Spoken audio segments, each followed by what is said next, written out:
Good afternoon po. Ako po si Glenmar Eugenio from Gapan, Nueva Ecija.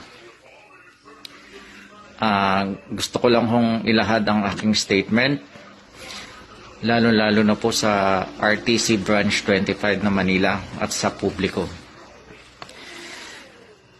Ako po ay nagtatrabaho sa Bergamo, sa Italia, na may teleponong 388.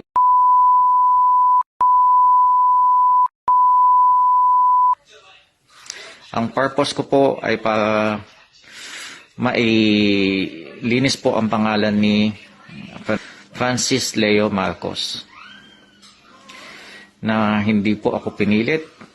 Kusang loob ko pong isusuko ang aking sarili, na ginamit po ang pangalan niya noong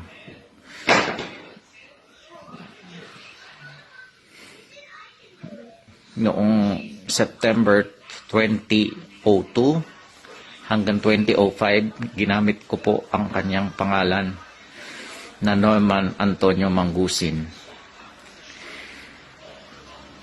Dahil ako po ay nag-record po noon ng mga tao para mapaalis po sa Pilipinas. Binibigay ko ho sila kay Boss Rick. Nagkikita po kami sa Gapan, Nueva Ecija. At ang nagpaprocess ho ng papel namin noon ay si Boss Rick, at binibigay ho niya ang Jimco Manpower Agency, na pumupunta po kami sa Saudi, at pagkatapos po sa Saudi ay dadiretso na ho kami dito sa Pransya, at hiwa-hiwalay na ho kami sa airport. Ang binigay ho sa akin pangalan nila na passport at mga birth certificate ay nakapangalan kay Norman Antonio Mangusin. Kaya bilang katunayan, ako po ay gusto ko po siyang tulungan para malinis ang kanyang pangalan. Salamat po. Ako na lang. Ruling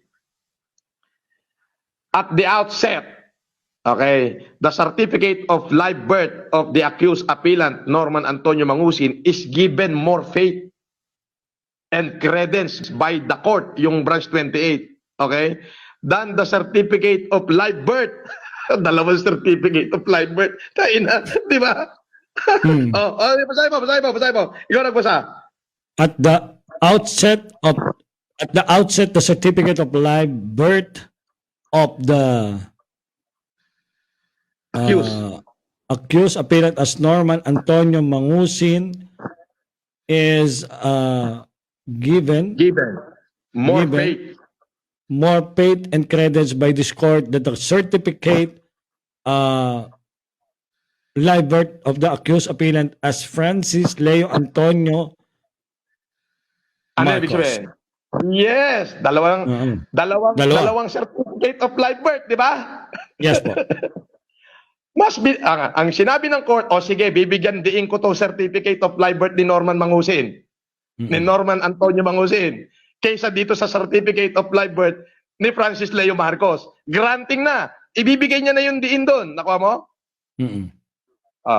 Eto na. Ayan. Ang haba. Eto na. Yung mga decision na ng korte to. Dito tayo sa dulo. Pakita ko. Ilan ang certificate of live birth? Dalawa. Okay. Eto na tayo. Ayan, oh. Ayan. Ayan ang pirma ni Judge.